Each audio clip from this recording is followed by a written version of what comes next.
So I watched a video from another creator last night that made an interesting point that during my marriage, I was the best man ever. I was the most supportive husband ever. I was the most supportive dad ever. I coached flag football. I coached wrestling for 6 years while my little boys were wrestling. I coached youth basketball while my oldest daughter was on that team. I hauled my kids everywhere for their youth rodeos. We practiced for 4-H shows and rodeos almost every day through the summer. I was their roping coach. I was the one who shod their horses.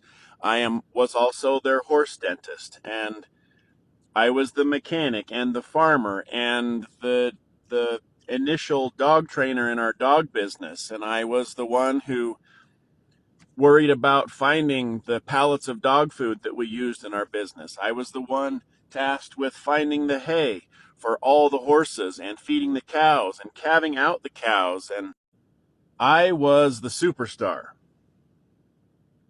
until we got divorced.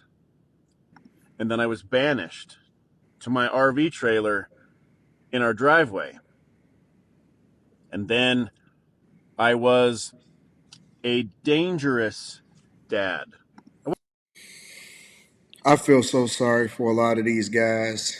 I feel so sorry for a lot of these guys, and I'm gonna add another twist to this a little bit, right? Because now what I'm starting to see is a rebirth, an explosion of guys that are going off on men that are fearful and do not want to put themselves in a position to be like this man and several other guys that are on these applications telling a story, and they're trying to suppress it, and they're trying to say that you guys don't deserve a voice, that we hate women if we start to have conversations or we hold people accountable for the things that they say and the stories that they tell online, in which they paint men as narcissists. They say that they're dangerous. They with them all of this time, and then after 20 years, 15 years, building them up, building up their businesses, raising their children, and all of this stuff, all of a sudden, you guys are a danger to society. And because you've done everything that you could, and even when you didn't like that chick, you stayed so that you can make sure that your children was raised because it was the right thing to do. Now you're bad guys. And I see a rise of men that are saying and going off and acting like, oh, he don't deserve you because this, that, and so on and so on and so forth. And I don't agree with that. I think that they're being incredibly disingenuous, and it's not objective.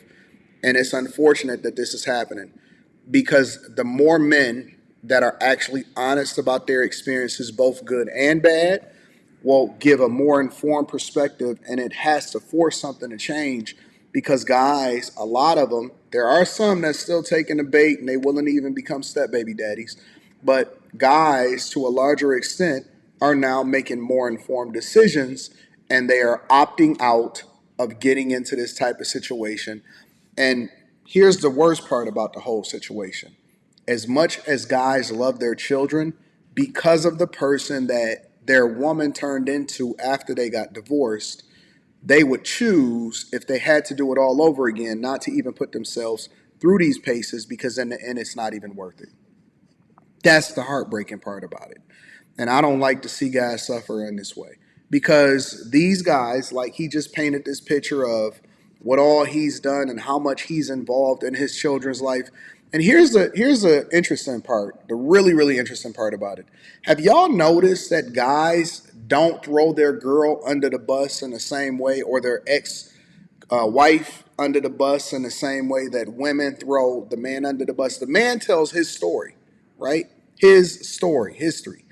He says, listen, this is what I'm dealing with, and I don't understand why I can't see my children, and I've done this, I've done that, I've taken ownership and accountability, so on and so forth. And then the woman tells his story also, but she remixes it in a way to where she now looks like a victim, even though she is the one that filed for divorce, and she's the one that started to catch feelings and all of this, and I have to find myself, and thank you for my community and support group, and so on and so forth. Men don't even get the same level of support that women get on the internet when they decide to tell their story. And because most of the time that we operating in our masculinity, and we don't have, or we bottle up those emotions and we put them away, we don't really even tell our story, which I'm not advocating for y'all to jump on the internet and start, all sharing victim stories, because I just think that, you just got to still be a man at the end of the day. And it's okay to have emotion, but it's not okay to lead with it and let that make your decisions for you. But the point that I'm making is that you see women getting bad advice from other women that got bad advice, and it's just continuing this cycle of going away from the traditional values that would make us and our kids and our families great. And I just don't wish this on anybody. I'm so thankful. I'm so blessed that my circumstances and my situation, kept me from being in these type of situations. But I also recognize that it's important for us to highlight and use our platforms and our voices to bring visibility to issues and the social norms and the cultural norms that shouldn't be. People don't have to be painted as a villain, and I don't even understand how you can sit and say that somebody is a villain or a narcissist or using these same talking points when you are the person that was with them and they raised your kids and they helped you build your business and you built your whole life around this situation. Let's hear more what he got to say. I wasn't an abusive dad, but I was coined dangerous. She told the kids that I would be a danger to her if they told me that they were moving to another state before they did. She then started to tell our neighbors that I was dangerous and mean and manipulative. So it's really interesting that while we are married to these highly volatile and manipulative women, that we are the greatest man on earth. And the second the divorce enters the picture, apparently we are on the right hand of the devil. This really is the perfect definition of toxicity. Now, when we are in the storm of all of this, we don't realize it because we're literally in a cloud of cortisol induced reaction. And it's really, really difficult to see all of these details when you're in the middle of the sheer chaos. But looking back, I can see how toxic it was. I can see how ironic all of it is. It is truly amazing to me how hard it is to see out from the inside. I had a lot of people in my life who were on the outside looking in, and they tried to warn me. They tried to caution me. Because I was in the whirlwind. And the interesting thing about that is that I could sit here and I can talk until I'm blue in the face. This guy can tell a story.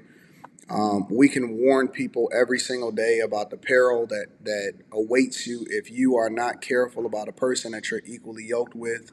If you don't vet this way, if you don't focus on not dating to find out what you like about a person, but instead to figure out what it is that's so bad about them that you're willing to tolerate. And that's not a bad thing either. And because we're having these conversations and we deep dive into it from that lens, and if people don't like what you say, then they label you a hater, a narcissist, all of this other type of stuff. When in reality, it's easy to see it.